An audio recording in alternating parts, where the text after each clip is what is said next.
कटक जिला महांगा ब्लॉक मौदा अनंत गोपाल छुआ बाबा आश्रम श्रीकृष्ण जन्माष्टमी उत्सव पालित हो जाए। अवसर में बहु महिला भक्त माने राधाकृष्ण को झुलणी बसाई झुलाई। आश्रम परिसर में भक्त समागम देखा मिलता। भजन जनाण लौड़ी खेल एवं प्रवचन परिवेषण करा जायथिला। आश्रम को अंचल एवं अंचल बाहर भक्त मानक सुअ छुटी थिला।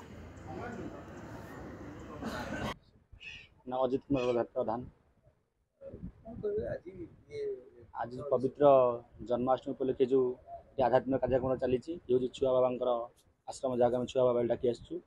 छुआ अच्छी तो गुप्त खेल करमर प्रबाद रही अच्छा ठाकुर आम अनंत गोपाल अनंत कहले आप जी शेष देव बलभद्र गोपाल कहले निजे प्रभु अच्युत जगतरनाथ जगन्नाथ बहुत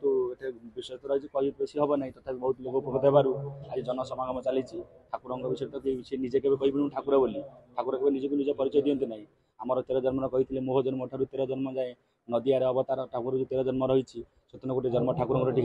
पवित्र आमर मौदा ग्राम बहुत फल होती है ठाकुर परिक्रमा चली आज जन्म पवित्र जेहतु जन्माष्टमी आज कृष्ण जन्म जेहतु अनंत गोपाल आश्रम आदि प्रभुंर नाम भजन कीर्तन चलती प्रेम भक्त मैंने आउट भाव भजन कीर्तन पाँच प्रसाद पाई जाऊँ। मो ना रश्मि रेखा महांती भुवनेश्वर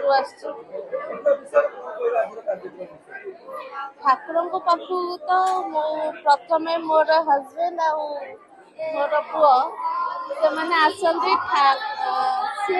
आरंभ माने बहुत माने कोविड टाइम रू से आसुले जो मंदिर हो नापर ठाकुर धीरे धीरे धीरे धीरे मोर हजबैंड प्रति माने गोटे वीक रे थरे से एठिके आसती आपर धीरे धीरे ठाकुर एमती महिमा आम फैमिली जो भल मंद जोटा जहाँ हम आमे आंकरी शरण सब सालेपुर महेश्वर बेहरा रिपोर्ट प्रयाग खबर।